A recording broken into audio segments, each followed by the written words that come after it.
নমস্কার, সকলে কেমন আছেন? আশা করি সকলে ভালো আছেন। এন্টারটেন বাংলা চ্যানেলের আরও একটি নতুন ভিডিওতে সকল বন্ধুদের জানাই স্বাগত। বড়দেরকে প্রণাম, ছোটদেরকে অনেক অনেক ভালোবাসা। বন্ধুরা, আবারও চলে আসলাম এক অজানা আশ্রমের সন্ধান নিয়ে। গ্রাম্য পরিবেশে অবস্থিত এই আশ্রম অপূর্ব সুন্দর, শান্ত, নিরিবিলি, আধ্যাত্মিক গ্রাম্য পরিবেশে এই আশ্রমে একবার আসলে আপনাদের বারবার আসতে ইচ্ছা করবে। এই আশ্রমটিতেও নেই কোনো আধুনিকতার ছোঁয়া, খুবই সাধারণ সাদামাটা একটি আশ্রম। তবে এই আশ্রমে বিরাজ করছে অপার শান্তি। এই আশ্রমে শ্রীখোল বাজানো, লীলা কীর্তন, পদাবলী কীর্তন এইগুলোরও কিন্তু প্রশিক্ষণ দেয়া হয়। কোথায় এই আশ্রম, আপনারা কিভাবে এসে পৌঁছবেন এই আশ্রমে, এই আশ্রম খোলা বন্ধের সময় কি আছে, এখানে প্রসাদের ব্যবস্থা আছে কিনা, থাকার ব্যবস্থা আছে কিনা, এই সকল তথ্য থাকছে এই ভিডিওতে। তো বন্ধুরা, ভিডিওটা স্কিপ না করে পুরোটা দেখার অনুরোধ রইল। ভিডিওটা দেখে আপনাদের কেমন লাগলো অবশ্যই কমেন্ট করে জানাবেন। ভালো লাগলে অবশ্যই একটা লাইক করবেন, শেয়ার করবেন, এবং চ্যানেলে যদি নতুন হয়ে থাকেন তবে অনুরোধ রইল চ্যানেলটি সাবস্ক্রাইব করে আমার পাশে থেকে আমায় আশীর্বাদ করবেন। তো চলুন শুরু করা যাক আজকের ভিডিও।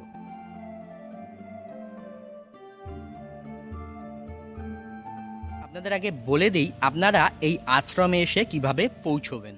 শিয়ালদহ থেকে কৃষ্ণনগর লোকাল, শান্তিপুর লোকাল বা লালগোলা প্যাসেঞ্জার ট্রেন ধরে আপনাদের চলে আসতে হবে কালীনারায়ণপুর জংশন স্টেশনে। কালীনারায়ণপুর জংশন স্টেশনের 1 এবং 2 নম্বর প্ল্যাটফর্মের মাঝখান দিয়েই রয়েছে এই সাবওয়ে। এই সাবওয়ে দিয়ে বাইরে বেরিয়ে ডান দিকে কয়েক পা এগোলেই আপনারা পেয়ে যাবেন টোটো স্ট্যান্ড। এই যে দেখছেন টোটোগুলো দাঁড়িয়ে আছে, এইখান থেকে টোটোয় উঠে আপনাদের বলতে হবে আশ্রমপাড়া মাধব গোসাই আশ্রম যাব। টোটো দাদা মাধব গোসাই আশ্রম যদি না চেনেন তাহলে বলবেন হাই স্কুল পার করে যে চাউমিন ফ্যাক্টরি আছে সেই চাউমিন ফ্যাক্টরির সামনে নামবো।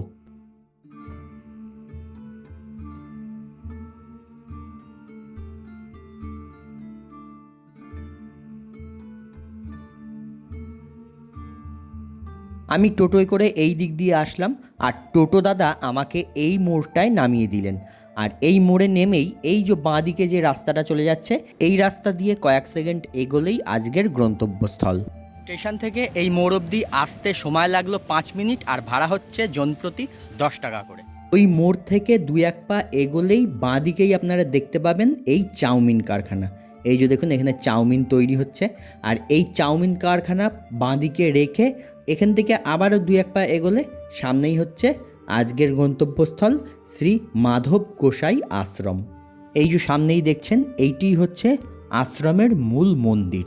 তো চলুন এবারে আশ্রমে প্রবেশ করা যাক। আশ্রমে কিন্তু কোনো প্রবেশ তোরণ নেই, আশ্রমের চারিদিকটা খোলামেলা, কোনো বাউন্ডারি পাঁচিলও নেই। আশ্রমটা দেখে মনে হচ্ছে এ যেন সাধারণ একটা গ্রামের বাড়ি। আশ্রম প্রাঙ্গণে দেখুন লোহার তৈরি এই রথটি রাখা রয়েছে। রথটি কিন্তু বেশ বড়, সামনেই হচ্ছে রথযাত্রা, এই কারণে এই রথটিকে এখন রং করা হচ্ছে, রথটি সাজানো হবে। কারণ এখানে কিন্তু এই আশ্রমে এই রথের যে উৎসবটি বিশাল বড় করে পালন করা হয়। এই রথযাত্রার উৎসবই এই আশ্রমের প্রধান উৎসব। এই হচ্ছে আশ্রমের মূল মন্দির। মূল মন্দিরের সামনেই দেখুন লেখা রয়েছে আশ্রমের নামটি শ্রী শ্রী রামানন্দ চাঁদ ব্রজবাসী সেবাশ্রম। মূল মন্দিরের সামনেই দেখুন এখানে একটি তুলসী মন্দির রয়েছে, আর মন্দিরের গায়ে একটা ব্যানার লেখা রয়েছে দেখুন। প্রথমেই আপনাদের বলেছিলাম এই আশ্রমে শ্রীখোল, লীলা কীর্তন এইসবের প্রশিক্ষণ দেওয়া হয়, সেটাই দেখুন এখানে ব্যানারে লেখা রয়েছে। এখানে শ্রীখোল, লীলা কীর্তন, পদাবলী কীর্তন, শাস্ত্রীয় সঙ্গীত শেখানো হয়।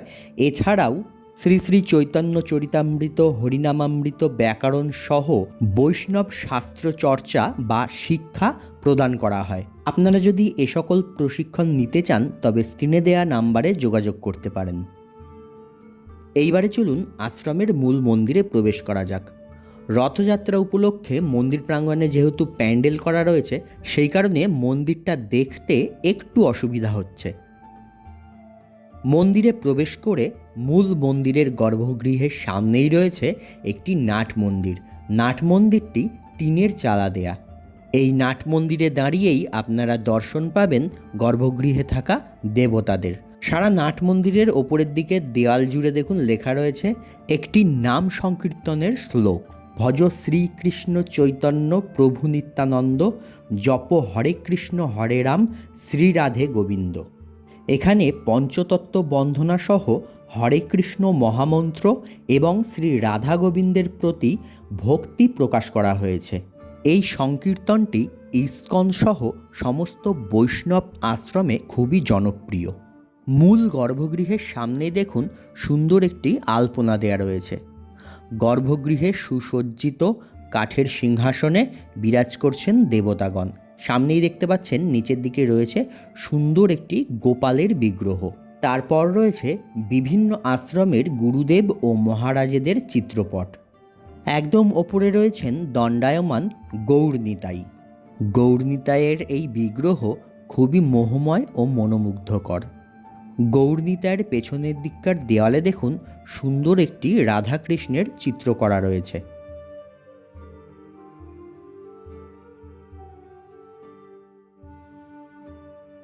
গৌরনিতাইয়ের বাঁদিকেও রয়েছে দেখুন একটি কাঠের সিংহাসন।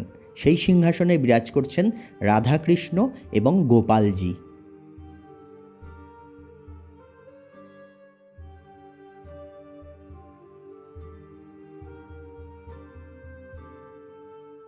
গৌরনিতাইয়ের ডান দিকে দেখুন রয়েছে এই বিশাল বড় একটি চিত্র। ইনি হচ্ছেন শ্রী শ্রী রামানন্দ চাঁদ ব্রজবাসী, যার নামে এই আশ্রমটি প্রতিষ্ঠিত। গৌরনিতাইয়ের বিগ্রহের সামনে নিচের দিকে দেখুন রয়েছে আরও দুইটি ছোট ছোট গৌরনিতাইয়ের বিগ্রহ, আর রয়েছে গোপালের বিগ্রহ, আর একটি ছোট্ট সিংহাসনে রয়েছেন নৃসিংহদেব ও গিরিধারীলাল। গর্ভগৃহের এক পাশে দেখুন বিরাজ করছেন দেবাদিদেব মহাদেব। এখানে দেখুন রয়েছে কালো পাথরের একটি বড় শিবলিঙ্গ, আর তার পাশে রয়েছে আরও ছোট ছোট অনেকগুলি শিবলিঙ্গ, আর রয়েছে নারায়ণশিলা।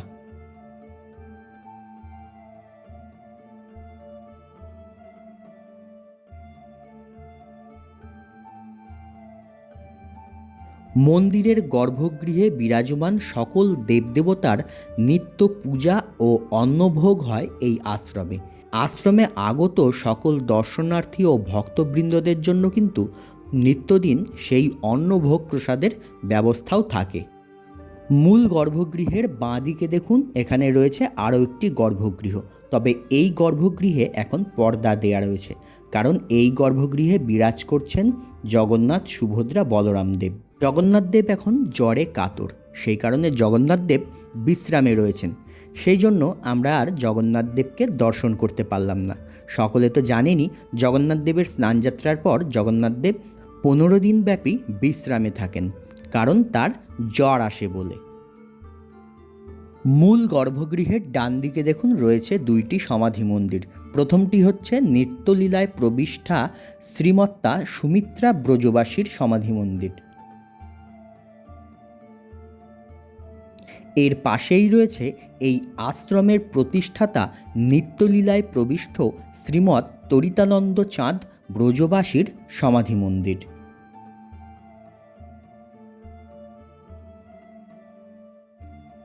এই সমাধি মন্দিরের পাশেই দেখুন এইখানে রয়েছে গুরু পরম্পরার চিত্রপট।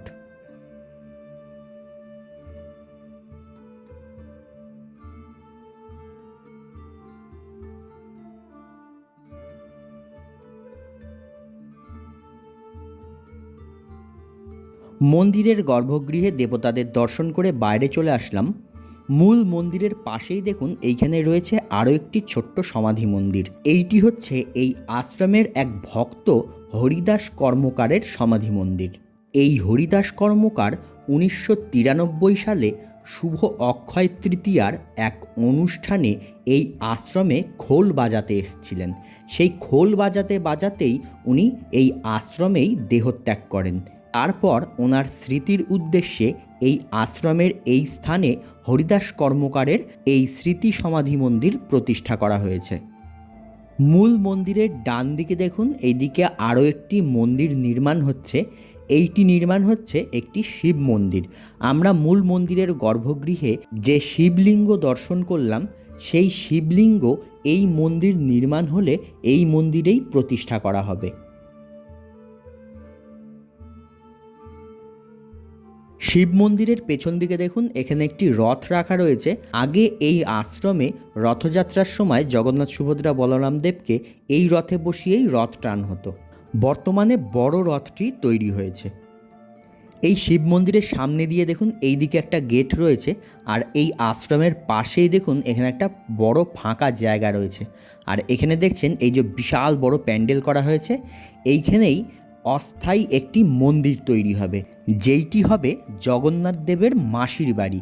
জগন্নাথ দেব রথে করে নগর পরিক্রমা করে এই মাসির বাড়িতেই থাকবেন।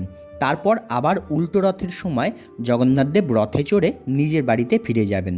রথযাত্রা উপলক্ষে এই আশ্রমে কিন্তু বিশাল বড় অনুষ্ঠান হয়, আর সেই অনুষ্ঠান চলে 9 দিন ব্যাপী। এই রথযাত্রার অনুষ্ঠানটি এই আশ্রমের সবচেয়ে বড় অনুষ্ঠান। আশ্রমের মন্দিরটা দেখুন, পাশ দিয়ে আপনাদের একবার দেখানোর চেষ্টা করলাম, কারণ আশ্রম প্রাঙ্গণে বড় প্যান্ডেল করা রয়েছে সেই কারণে।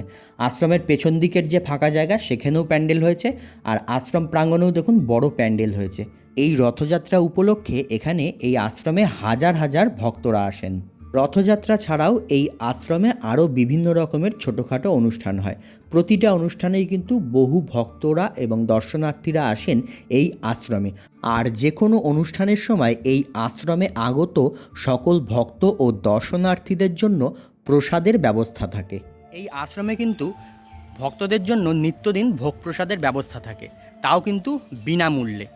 আপনারা এখানে প্রসাদ গ্রহণ করার পর আপনাদের যদি ইচ্ছা করে যে ভগবানের উদ্দেশ্যে কিছু দান করবেন, সেটা কিন্তু আপনারা অবশ্যই করতে পারেন। আর এখানে থাকারও ব্যবস্থা আছে।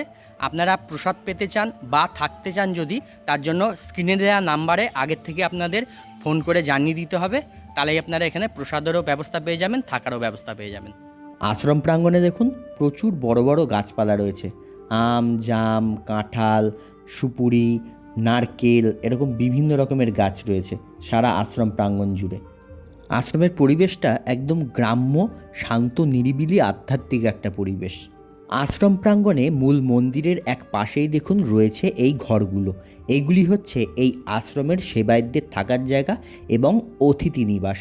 কোনো ভক্ত যদি আশ্রমে এসে থাকতে চান, ওনাদের এই ঘরগুলোতেও থাকতে দেওয়া হয়, আর মূল মন্দিরের সামনের যে নাট মন্দির সেখানেও থাকতে দেওয়া হয়।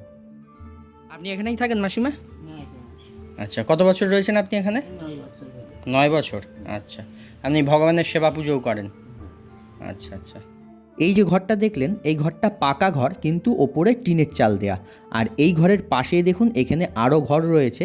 এই ঘরগুলো হচ্ছে দরমার বেড়া আর ওপরে টিনের চাল দেয়া। গ্রামের দিকে কিন্তু এখনও পর্যন্ত এই রকম ঘরগুলো দেখা যায়, দারুণ লাগে। আর এই আশ্রমে আসলে আপনারা একটা গ্রাম্য সুন্দর পরিবেশ উপভোগ করতে পারবেন। এই যে এই জায়গাটা দেখছেন, এইটি হচ্ছে একটি রান্নাঘর। আশ্রমের কোনো অনুষ্ঠানের সময় এইখানেই রান্না করা হয়। এখানে দেখুন বড় বড় মাটির উনুন রয়েছে আর প্রচুর কাঠ রাখা রয়েছে।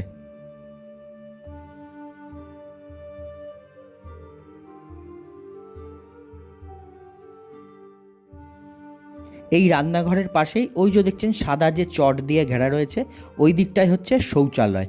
আর এখানটায় দেখুন জলের ব্যবস্থা রয়েছে। আর এইটা হচ্ছে আশ্রমের রন্ধনশালা। ভগবানকে নিত্যদিন যে ভোগ নিবেদন করা হয়, সেই ভোগ এইখানেই প্রস্তুত করা হয়।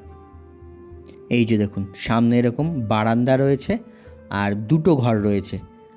বাঁদিকে হচ্ছে রন্ধনশালা, এইখানে রন্ধন করা হয়, আর ডান দিকে হচ্ছে ভাড়ার ঘর, যেখানে সব জিনিসপত্র রাখা হয়। আর কোনো অনুষ্ঠানের সময় যে বড় বড় বাসনগুলো ব্যবহার করা হয়, সেগুলোও দেখুন এখানে রাখা রয়েছে। আশ্রমটা কিন্তু খুবই সাধারণ। আশ্রমে কোনো রকমের আধুনিক কোনো ব্যবস্থা নেই। আশ্রমটা যেমন সাধারণ, আশ্রমের মানুষগুলোও তেমনই সাধারণ ও সরল সোজা। এই সাধারণের মধ্যেই লুকিয়ে রয়েছে অসাধারণ আধ্যাত্মিকতা ও শান্তি।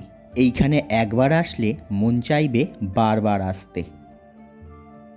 তো বন্ধুরা, শ্রী শ্রী রামানন্দ চাঁদ ব্রজবাসী সেবাশ্রমের ভিডিও আপনাদের কেমন লাগলো অবশ্যই কমেন্ট করে জানাবেন। তো আজকের মতন ভিডিওটা এখানেই শেষ করছি। দেখা হচ্ছে পরবর্তী নতুন কোনো ভিডিওয়ে।